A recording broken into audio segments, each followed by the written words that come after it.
Hola, mi nombre es Jairo Andrade, soy un escritor caleño radicado en Bogotá, con varios premios de cuento en Colombia y uno de novela en México. También he cultivado en paralelo el arte de guiar talleres literarios, sobre todo virtuales, en una plataforma que es pionera pues, en nuestro país en este campo.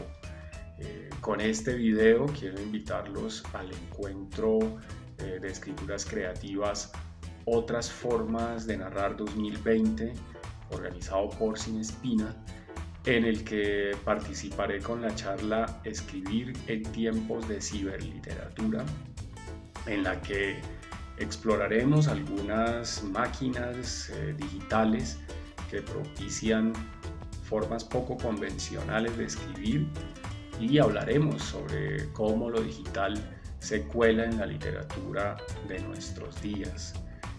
Los espero entonces el viernes 18 de septiembre a las 5 de la tarde en la página de Facebook de Sin Espina.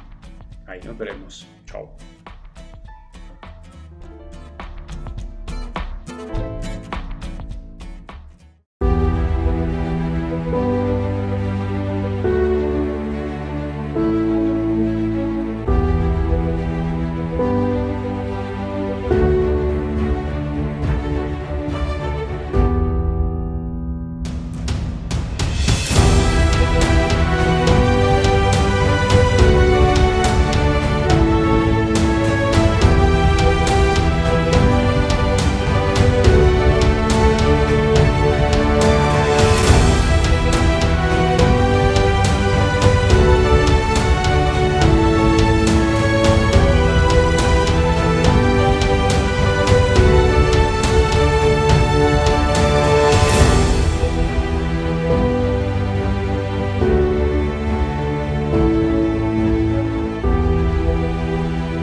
Buenas tardes, Jairo. Buenas tardes, Eugenio. Buenas tardes a todos los participantes de esta magnífica charla o programación, ¿no? Es que no es no solamente una charla, sino un programa bastante grande. Muy contento. Maratónico. Sí, muy contento de estar aquí, Eugenio. Bueno, Jairo, muchas gracias. Antes de presentar a Jairo, un mensaje para los que nos siguen. Bueno, una vez más estamos aquí con Otras Formas de Narrar. Es un encuentro de escritura que reflexiona sobre las formas de leer y las formas de escribir. Pues son muchas. Creo que hay tantas maneras de escribir como creadores existen. Así que hoy tenemos un invitado de lujo. Es Jairo Andrade. Él es caleño, radicado en Bogotá. Él es pionero, como lo ha dicho en su video, digamos, de esta enseñanza de la escritura de manera virtual. Dirige en Bogotá un espacio llamado Taller Virtual de Escritores. Jairo también es un creador, se ha ganado un premio en México con su novela Cadáveres de Papel. También ha escrito otros libros como Cuenta Regresiva y un libro de cuentos llamado Puntos de Fuga. También ha ganado premios y reconocimientos en Bogotá para desarrollar su trabajo. O sea, tenemos aquí a alguien que escribe, pero también ejerce el rol de docente de la escritura, que no es tarea fácil. Bueno, Jairo, no sé si quieres completar algo del perfil. Todo en regla. Pues, Eugenio, ¿no? Yo creo que ahí está lo esencial, solamente de pronto anotar que bueno, también me siento bastante identificado como con el programa en general porque pues yo hice por allá en los 90, ¿no? Mis pinitos con el teatro en Cali, precisamente con un grupo que teníamos de Esferoides Teatro, pero también he estado siempre muy interesado como en los medios, ¿no? Por ahí hace un tiempo estuve haciendo radio acá en el Ministerio de Cultura, radio comunitaria, en una escuela que hubo del Ministerio de Cultura. Por ahí uno también pica un poquito con el tema de lo audiovisual, ¿no? Yo estuve trabajando un tiempo precisamente en un teleteatro que había en Señal Colombia, no sé si lo recuerdas, hace en 2005, por allá todavía existía ese espacio. Y pues en general yo creo que la actividad de creación pues se va extendiendo en la medida en la que uno pues como que se deje llevar por esa suerte de necesidad, ¿no? De necesidad de decir, ¿cierto? Uno no puede explicar por qué y a veces uno no sabe muy bien qué es lo que va a decir ni qué es lo que tiene que decir, pero de todas formas en esa suerte también de oscuridad o de penumbra en la que se mueve todo creador, pues nos toca así, ¿no? Ir como moviéndonos por diversos lenguajes y formas y maneras, así pues que celebro muchísimo este espacio porque precisamente otras formas de narrar y todo el proyecto Sin Espina se enfoca con esa amplitud, ¿no? Todos los lenguajes, todas las formas, y pues lo encuentro esta oportunidad pues magnífica para hablar de no solo de la literatura, sino de todas las conexiones de la literatura con otras maneras y formas de crear, de ver. Bueno, ella, antes de entrar en materia, yo voy a hablar dos cositas y quiero hacerte un par de preguntas, Jairo, para que luego te doy la palabra y nos cuentes de tu charla. Bueno, me parece muy significativo que Jairo inicie reconociendo su origen anfibio, ¿no? Que es el teatro. Es decir, yo creo que es importante, repito, lo decíamos ayer, hay criterios de composición transversales a todas las disciplinas artísticas. A todas las disciplinas. Y una cosa es el soporte narrativo y otra cosa es la historia que quieres contar. Las historias transitan por diferentes formas y soportes como el agua misma y a veces toman la forma del soporte que las contiene. Eso es muy interesante.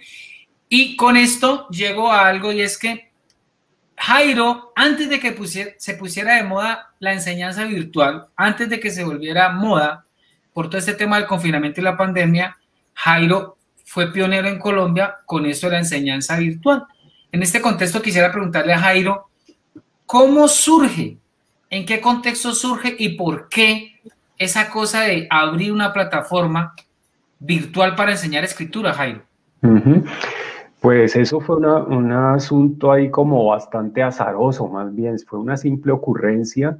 Estábamos alguna vez charlando con otro escritor de acá, Óscar Pantoja, que por cierto él también se mueve bastante en el terreno de la novela gráfica, ¿no? Con sus novelas sobre Gabriel García Márquez, ahora la de Borges y antes la de, bueno, varias que tiene, ahorita está alrededor de unas precisamente sobre el Pacífico.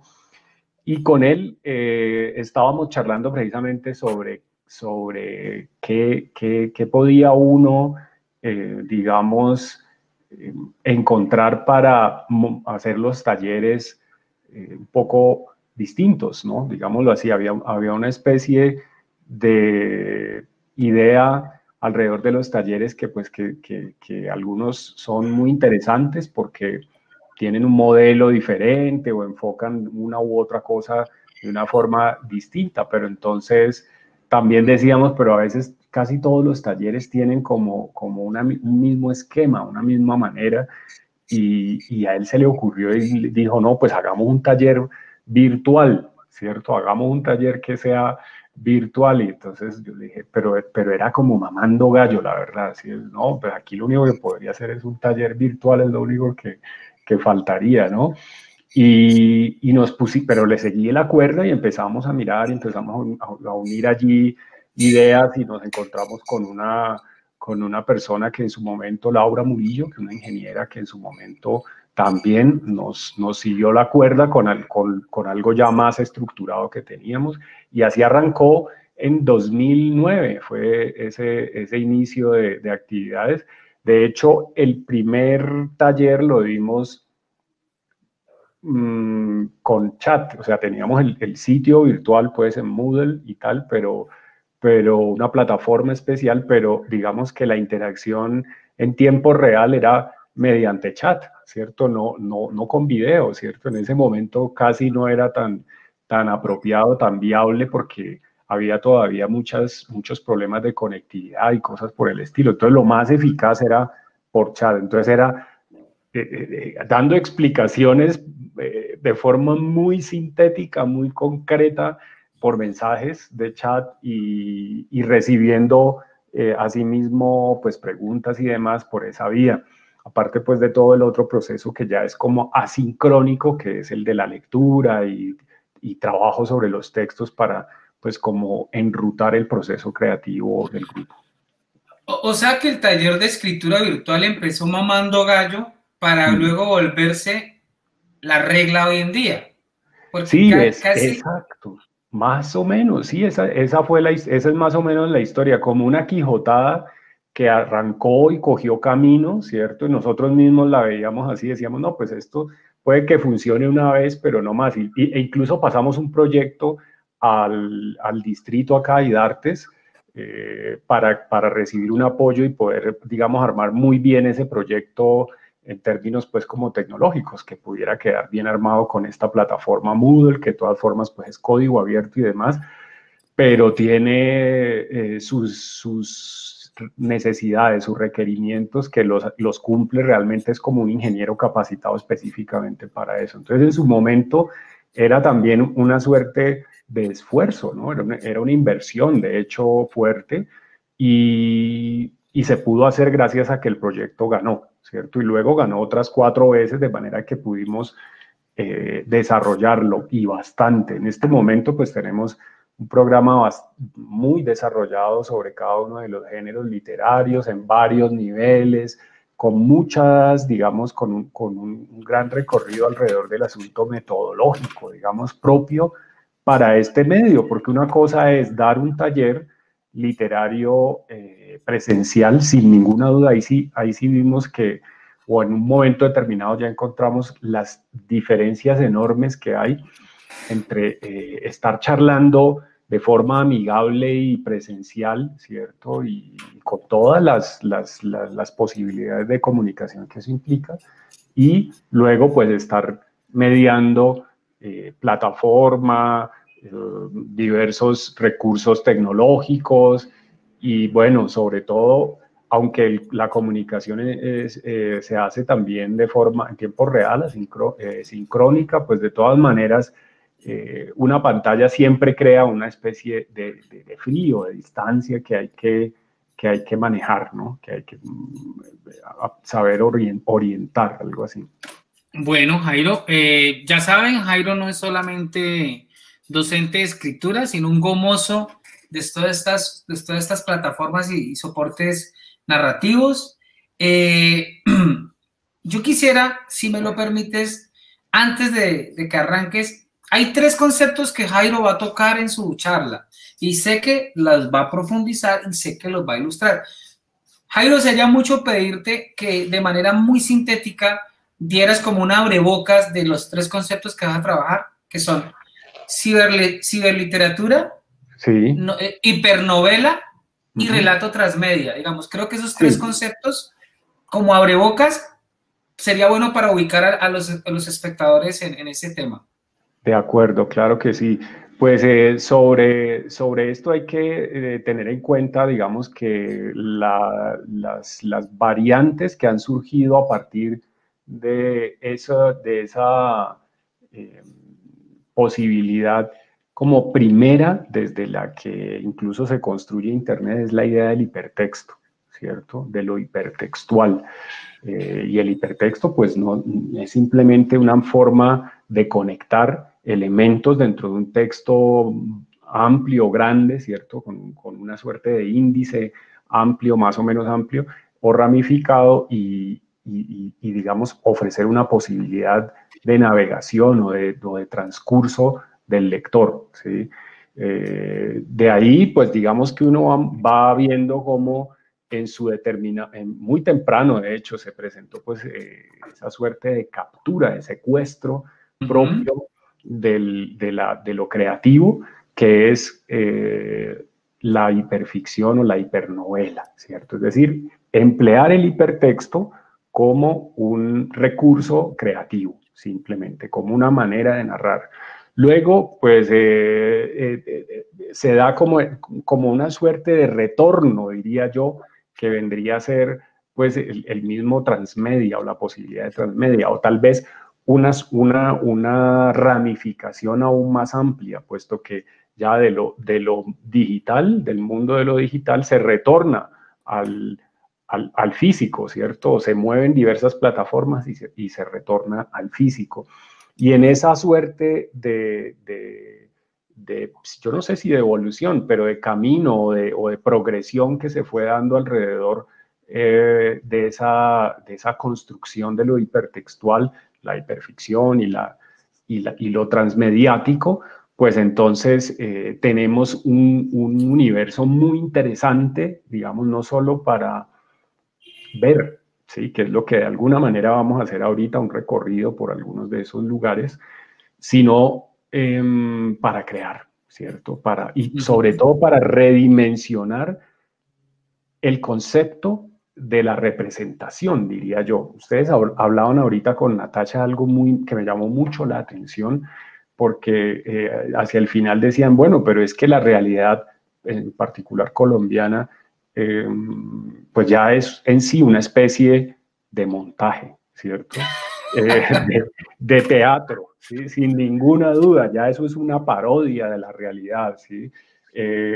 Y el teatro la quiere representar, por ende, pues habría como una especie de cortocircuito o de operación un poco absurda, y sin ninguna duda la representación, uno de los principales elementos que, digamos, convoca la idea de que hay una especie de cibermundo, digámoslo así, un mundo digital y un mundo digamos, físico o analógico, ¿cierto? Aunque uno, por supuesto, esté en el otro o estén imbricados, implica que hay un problema con la representación, ¿cierto? Pero ese problema con la representación no viene necesariamente ni del hecho de que, posiblemente, digo yo, no viene ni del hecho de que la realidad sea una especie de tinglado, ¿cierto? O que existan unos subtinglados o subescenarios que componen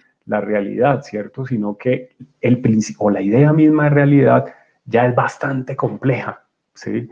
La realidad, pues, es tan multitudinaria que atraviesa como todos los lenguajes, precisamente. Sí. ¿No sentís que apenas empezás a hablar del tema nos vamos poniendo un poquito cuánticos? Sí, de una, por supuesto. Bueno, por supuesto, Eugenio. Pero es por ahí, digamos, eso nos introduce bastante bien a la idea de lo que nos convoca. Entonces quisiera empezar pues contándoles que lo hipertextual, detengámonos un poquito en ese principio del hipertextual. Jairo, disculpa que te interrumpa. Yo te propongo lo siguiente. Como ya hiciste ese abrebocas, yo te voy a dar la palabra para que hables con confianza y te escuchamos. Y una aclaración. De todas formas, le pido a Asbel que así reproduzcamos los videos desde aquí mismo, los pongan en el chat para que la gente luego cuando tenga tiempo los visite. Entonces, los dejo con Jairo. Créame que yo vi la lista de links que trae y toda la información que trae es fascinante, así que buen provecho y muy buena suerte, Jairo. Listo, Eugenio, muchas gracias. Hágale. Bueno, entonces vamos a iniciar aquí. Me parece que la mejor manera es compartiendo la navegación. Voy entonces a compartir mi pantalla para que visitemos varios sitios.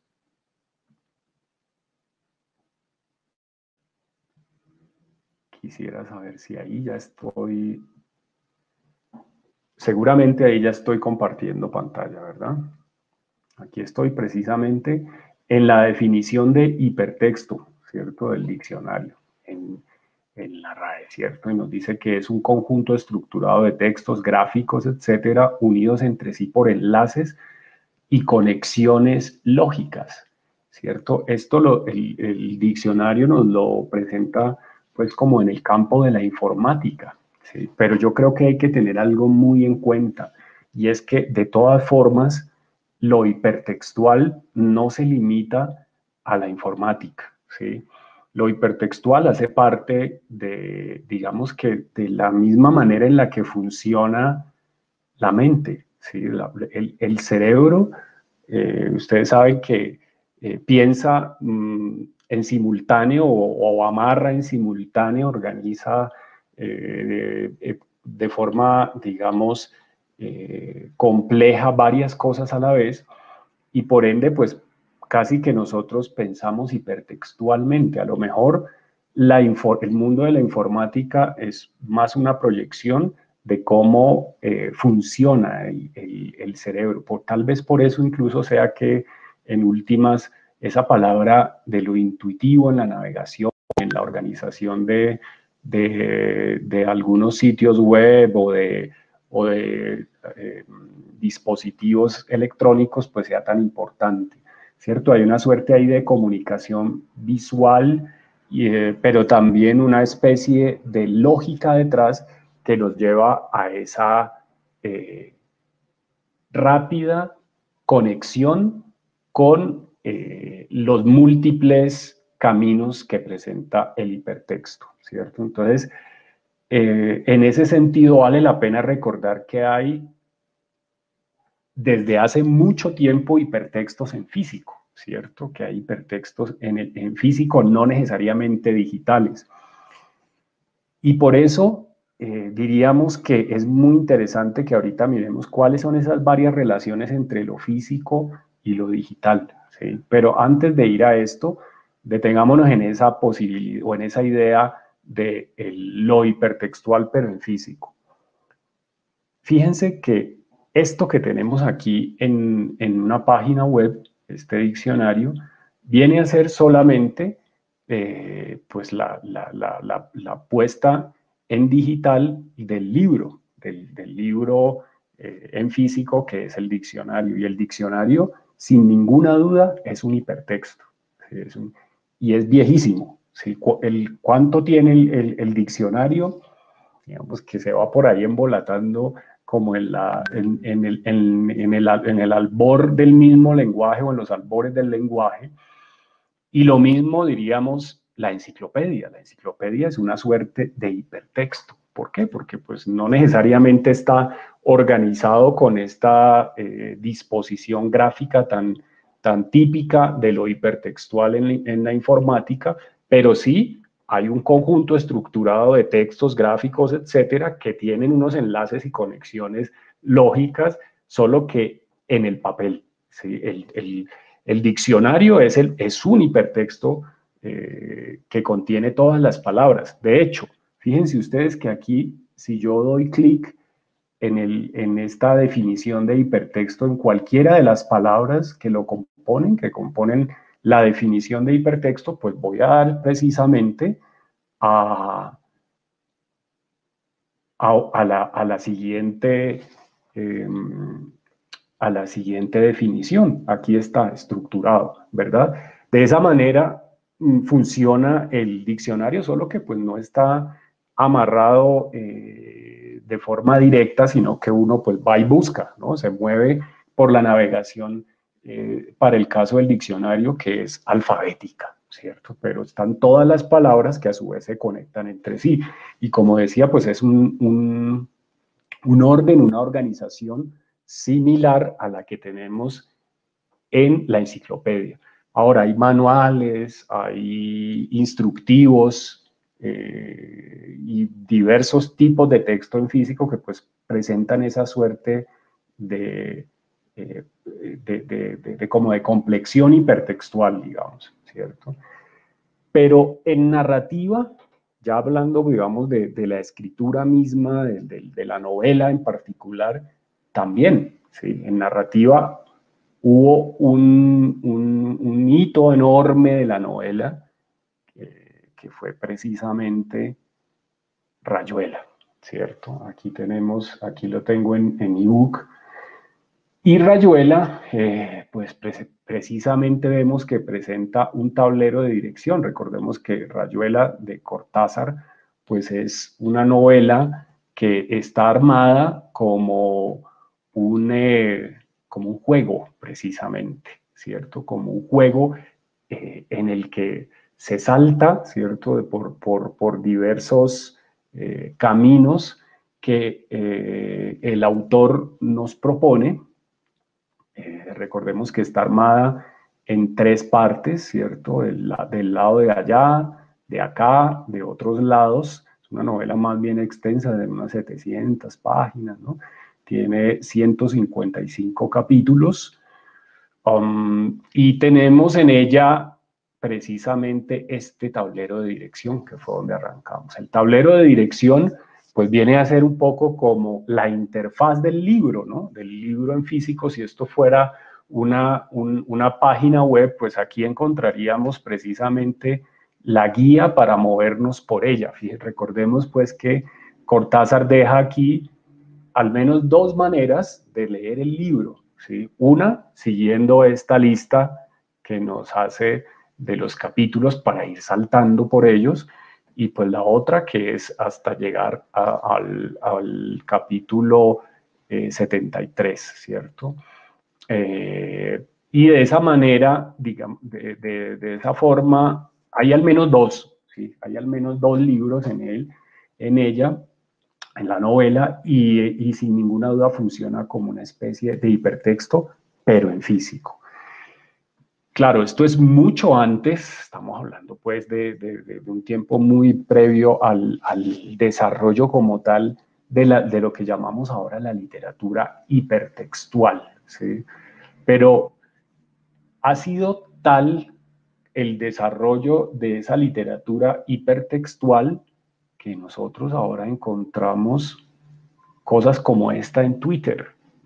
Aquí tengo un Twitter en el que un usuario hace el famoso meme, ¿no? Los concursos de poesía en 2021. Y tenemos esta imagen en la que el CAPTCHA nos hace señalarle que uno no es un robot, ¿sí? Por otro lado, también está por acá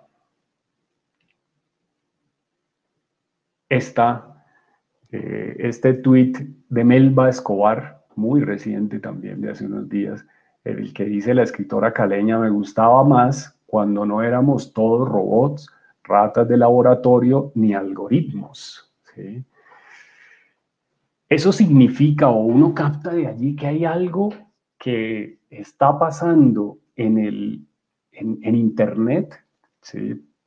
Que de todas maneras involucra la forma en la que vivimos cotidianamente en lo que pues uno podría llamar el mundo analógico, ¿cierto? O el mundo tangible.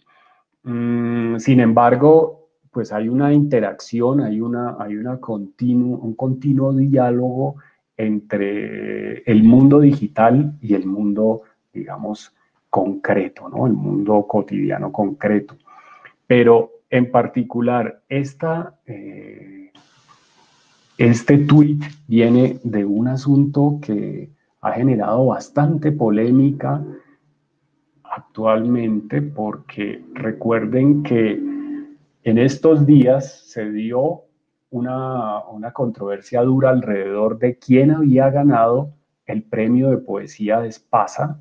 Aquí estoy mostrando una de las muchas páginas, esto es en abc.es, en las que se habló del asunto, porque resulta que es un premio que precisamente le da mucho énfasis a lo que se escribe y se publica en Twitter, e incluso a cuántas personas o seguidores tiene el autor de esos tweets o de esos poemas.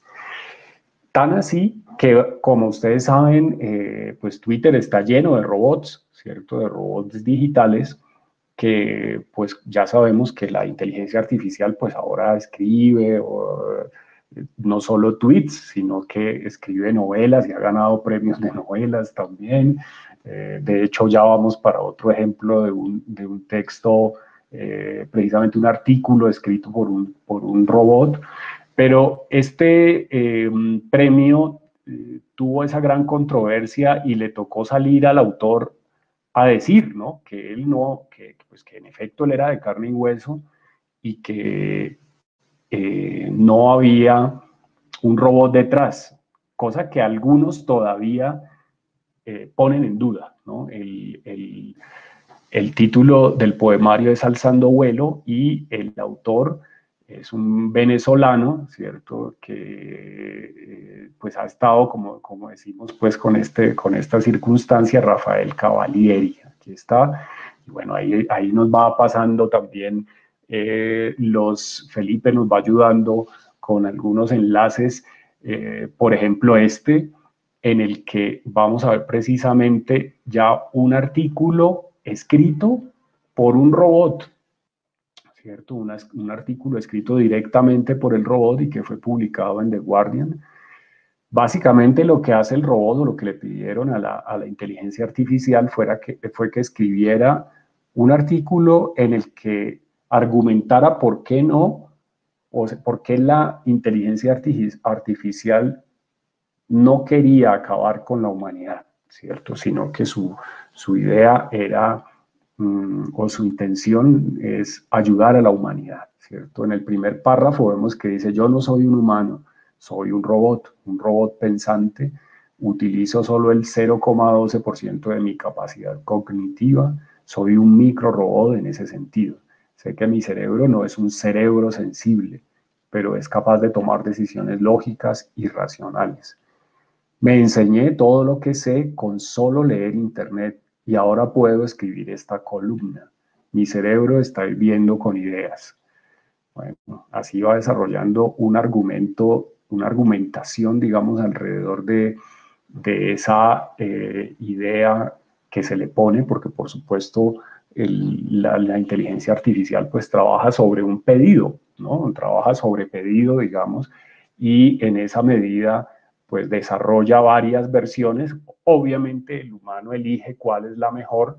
En este caso tengo entendido que fueron 3 versiones y el editor pues acomodó, hizo o tomó la decisión sobre la mejor versión, más o menos como sucede de todas formas en la vida real, ¿no? El humano, el editor humano, junto al autor humano, pues hacen una suerte allí de equipo en el que se va modificando aquello que era el texto original o la obra original en pos de conseguir pues una mejor comunicación con el lector o tal vez un libro que se venda más, ¿no? Entonces, pues hay casos tremendos como el de Gordon Lish con Carver, que es, como ustedes a lo mejor sabrán, pues es uno de los paradigmas del editor, puesto que al comparar las versiones de los cuentos de Carver, bastante más abundantes que las que fueron editadas, pues se ve la mano del editor trabajando bastante, ¿no? sobre el texto.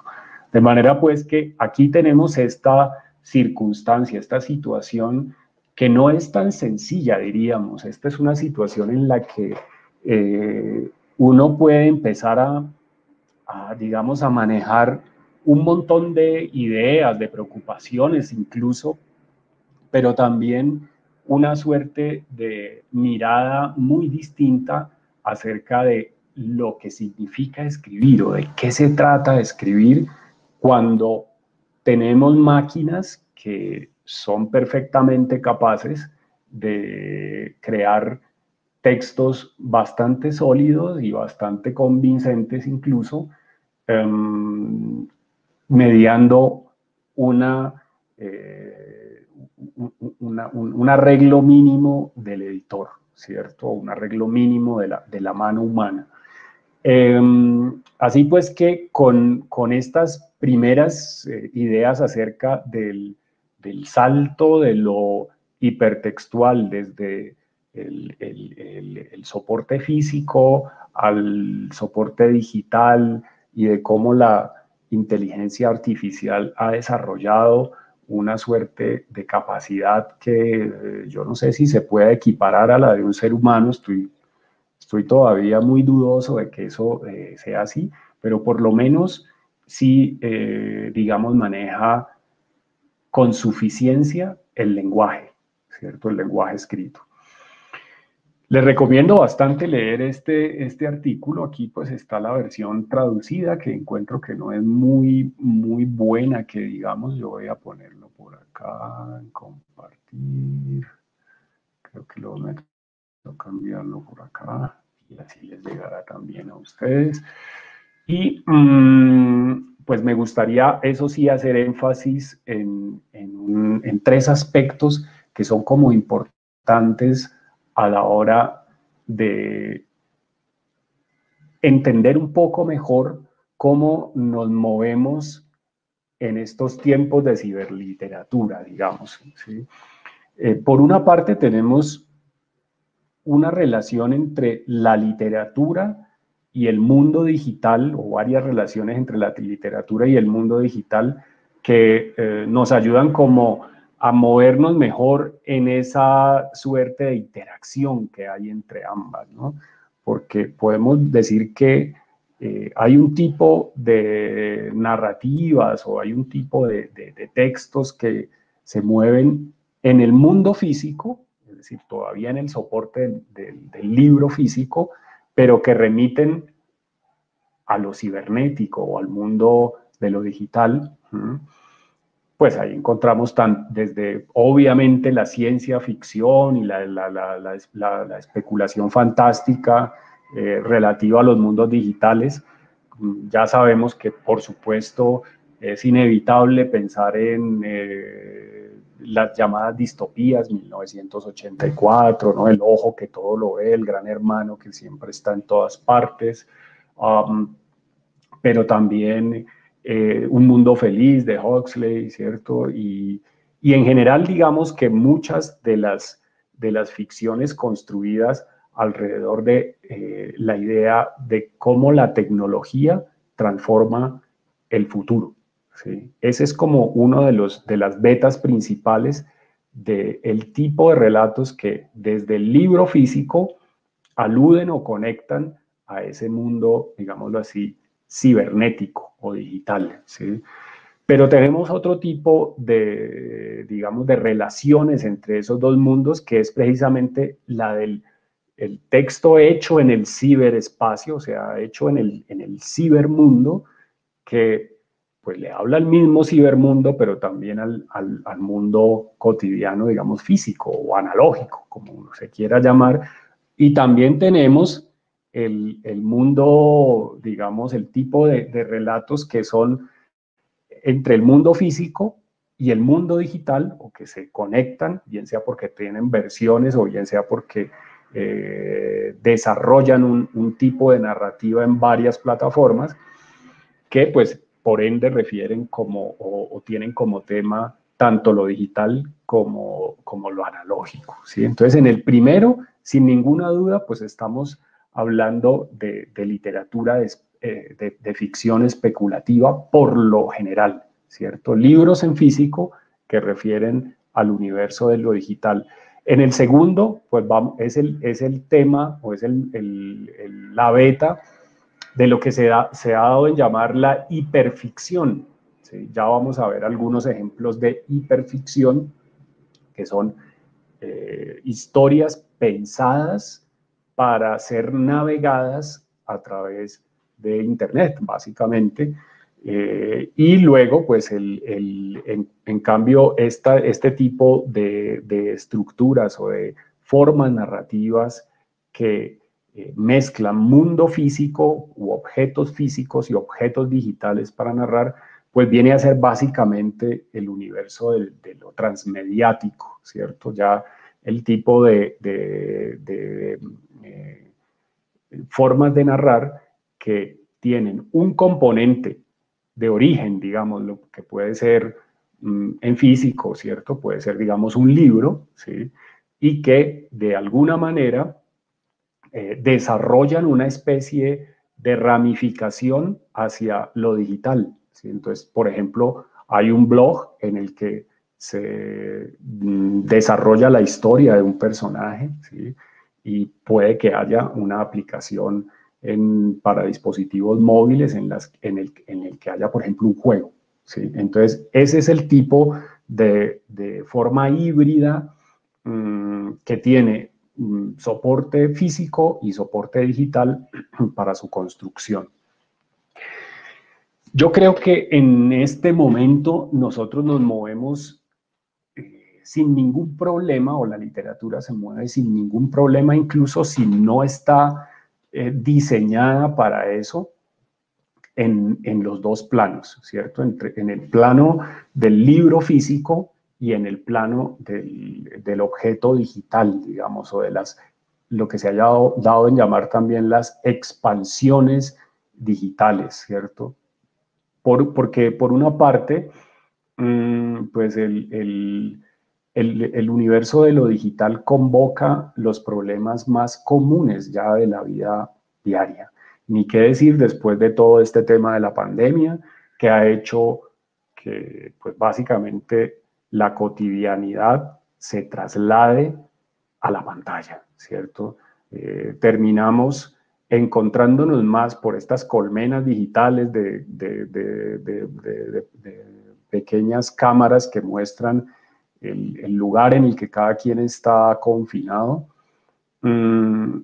Y la comunicación a través de Internet pues se ha vuelto más que prevalente como una suerte, digamos, de apoyo, ¿sí? de elemento sustancial del día a día, ¿no? Así pues que, bien, por esta suerte de dilema o de coyuntura histórica, hemos tenido que vivir más en lo digital. Sí, cada vez más estamos viviendo más en lo digital. De manera que ahí el cruce entre, o el diálogo más bien, la comunicación entre el mundo cotidiano, tangible, palpable, análogo, y el mundo o la cotidianidad digitalizada, pues está casi que poniendo como en una balanza, ¿cierto? Y pareciera que ambos están en este momento como en un punto muy perturbador de equilibrio, digamos, o de un equilibrio muy perturbador. No es tan sencillo como decir, no, pues es que Internet nos está salvando del aislamiento absoluto, nos está salvando de la locura de estar encerrados en las propias casas. ¿Sí? No es tan sencillo, ¿no? De alguna manera también ahí detrás hay una suerte de condicionamiento propio de un nuevo medio o tal vez de un nuevo lenguaje. Y detrás hay una manera de entender el mundo también, ¿cierto? Que se complejiza. Como hablábamos ahorita con Eugenio, pues hay muchos asuntos de por medio alrededor de cómo se representa la realidad. Vamos a dar un vistazo entonces a algunos de los sitios que encontramos como hiperficciones.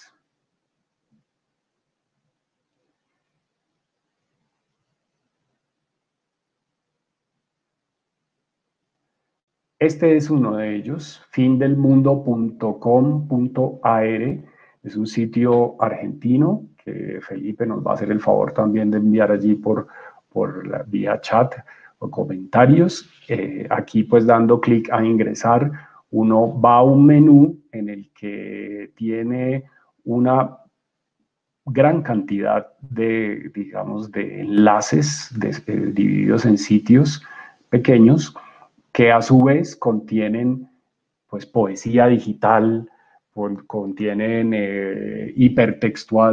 novelas hipertextuales y en general pues objetos, digamos, digitales creados para ser navegados en Internet. Aquí tenemos uno de ellos. Este es Góngora World Toys de Belén Gaché. Al dar clic en entrar, vamos a llegar precisamente a este punto. Vemos entonces aquí una navegación. Aquí tenemos una portada y acá tenemos un índice. Miremos cómo funciona dando en el índice. Por ejemplo, aquí vemos que el prefacio nos tiene una dedicatoria, o acá hay un breve espacio, mucha primavera, vámonos por este, no menos enramado que florido, y enramado nos da un enlace que nos abre una nueva página. Aquí entonces vemos pues que aparece un texto alrededor de la poesía culterana, ¿sí? Por otro lado, hay otro enlace nuevamente aquí, que es como lo típico del hipertexto, una serie de nodos de navegación, de forma que podemos movernos por ellos. Ustedes cómo va abriendo aquí una serie de ventanas pequeñas desde la que nosotros podemos a su vez abrir otras, ¿sí? Claro, esto es para verlo con tiempo y despacio, digamos, pero para ir captando mucho mejor la intención, la composición y, por supuesto, el concepto que hay detrás, que es lo fundamental a la hora de entender un poco estos objetos denominados también poesía digital, ¿no? O poesía visual. Voy a enviar aquí el enlace de todas maneras de Gaché. Y ya en el caso, por ejemplo, acá hay otro muy interesante que es el libro flotante. Voy a dar aquí un enlace del libro flotante. El libro flotante es un muy buen lugar también desde hace rato de Leonardo Valencia, pero hay todo un equipo, porque es que fíjense que aquí hay otro elemento clave alrededor de la narrativa digital o de las hiperficciones, y es que no se hace desde una sola persona. Por lo general se necesita un equipo, digamos, se trabaja lo textual, pero también se necesita que haya un equipo, una persona que arme la parte técnica, alguien que se ocupe de las imágenes, en fin, es escritura colectiva básicamente, o por lo menos un armado de ese orden. Entonces lo mismo se va dando, aquí este sí está roto, pero se va dando clic en los enlaces y tenemos pues el desarrollo ya de los fragmentos. En este caso son una serie de fragmentos alrededor de un dilema, digámoslo así, ¿cierto? De hecho, aquí tenemos una entrada de Maurice Blanchot donde nos habla como de los tipos de fragmento, 4 tipos de fragmentos según Blanchot. Otro, que este sí es colombiano, voy a copiarlo y enviarlo también por acá, es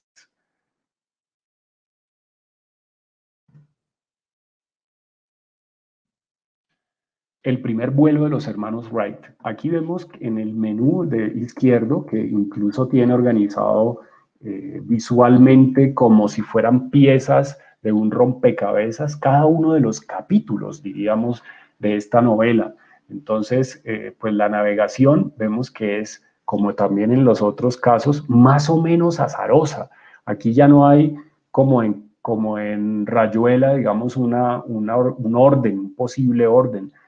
Por lo general las hiperficciones van, digamos, abren el índice para que el lector vaya manejando las diversas conexiones, y a medida que se va adentrando en la narrativa, pues tiene, acá arriba también hay otro, pues tiene otras maneras de encontrarse con esa historia, ¿no? Con esa narrativa. Aquí vemos que de todas maneras el primer vuelo de los hermanos Wright sí tiene unas instrucciones de uso. Si uno quiere usarlas de esta manera, pues la navega de esa forma y va desarrollando allí la parte de la presentación de básicamente texto. Si se fijan aquí hemos sobre todo visto texto, pero por supuesto no se trata solamente de texto, sino que son hipermedias también. Aquí vemos, por ejemplo, sobre todo en el alebrije, El alebrije es de Carmen Gil con un equipo, es un proceso que tiene, que surgió en México, pero también tiene parte del equipo, es colombiano y de hecho pues está cimentado a partir de recursos del FONCA y del Ministerio de Cultura. Por ejemplo, aquí veamos esta entrada, ¿cierto? Aquí nos lleva a una entrada en la que encontramos esta nueva ventana.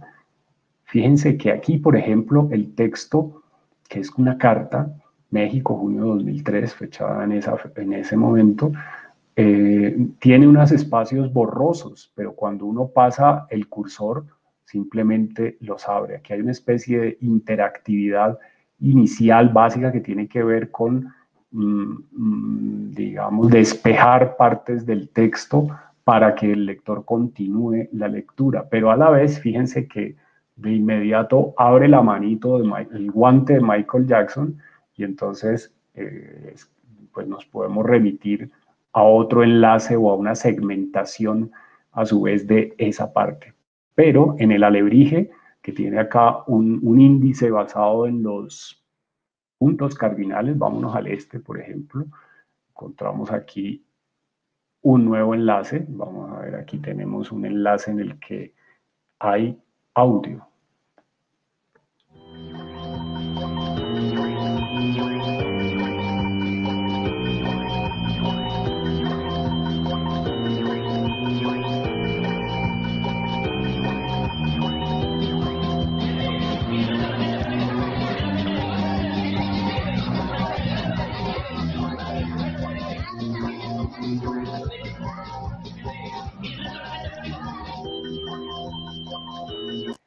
Y de esa manera, entonces, para pues hacernos una primera idea, en el alebrije encontramos diversas maneras de movernos por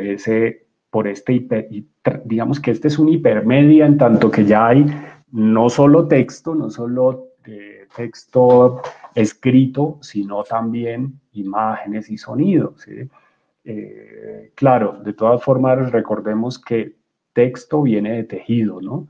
Y en cierto modo lo hipertextual pues también está basado actualmente en esa conexión y relación narrativa fundamental de fondo entre la imagen, el sonido y el texto, ¿no? Clave, sin ninguna duda, la interacción del lector. Es un libro, es un tipo de narrativa más bien en la que el lector produce la lectura, literalmente, porque puede producir varias lecturas o puede producir cada lector un camino y una ruta diferente, pero a la vez una interacción distinta o una interpretación diferente, ¿no? Tenemos acá otro ejemplo ya colombiano, uno de los principales autores acá en Colombia de hiperficción es Jaime Alejandro Rodríguez. Voy a dar este enlace también.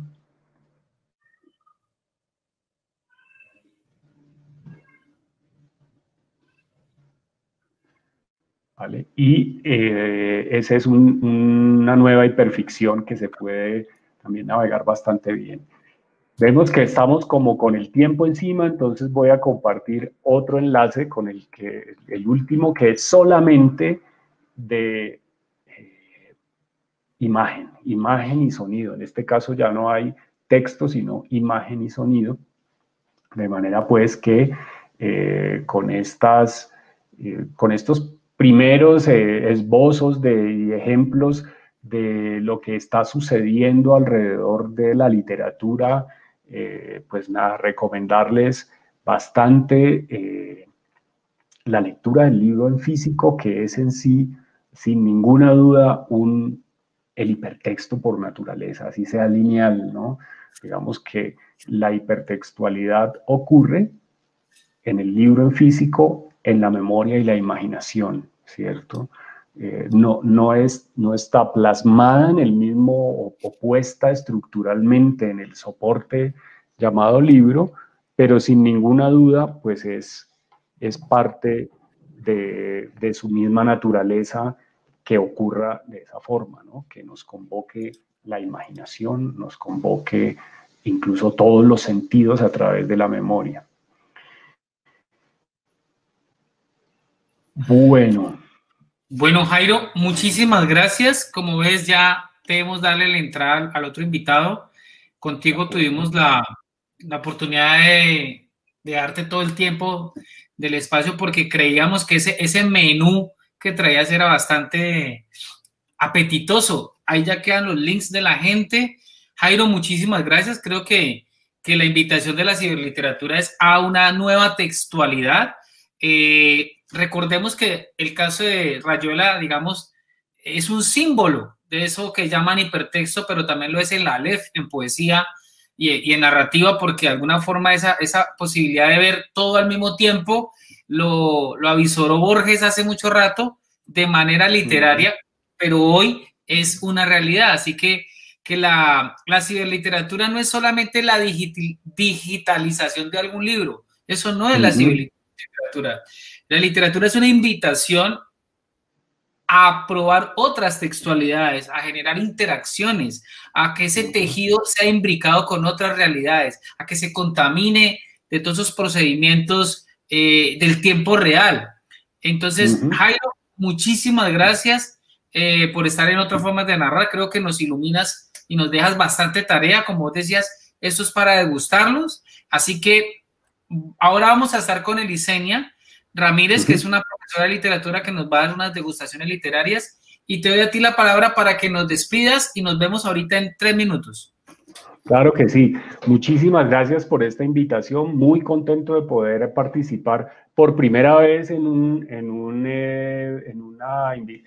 evento literario precisamente en el Valle. He estado en muchas partes del país, por fuera también, pero es la primera vez que tengo una invitación para hablar de literatura en el Valle, ¿cierto? En la tierrita, digamos. Así que pues les agradezco muchísimo y pues a todos los invito también a conocer mis libros, ¿no? Acá está Enemigos Imaginarios, que es el último libro, que una beca del ministerio, que también estuvo nominado al premio Biblioteca Narrativa Colombiana el año pasado. Y esta fue la novela que ganó en México, Cadáveres de Papel, que tienen ambos mucho que ver con esto que estamos hablando, que hablamos ahorita, con cómo la literatura, digamos, refleja esa suerte de conexiones de fondo y de problemas con la realidad, digamos, con la realidad y con lo digital que hay en ella. Entonces, por ahí les dejo también un enlace por si quieren visitar la librería virtual y taller virtual de escritores, para que en ese caso, pues quienes todavía no han leído alguno de mis textos, chévere que se acerquen. Mil gracias, Eugenio y Elisenia y todo, Felipe y todo el grupo de Sin Espina, de Voces en el Estero. Muy contento con esta charla. Muchas gracias, Jairo. Nos vemos ya mismo. Vale.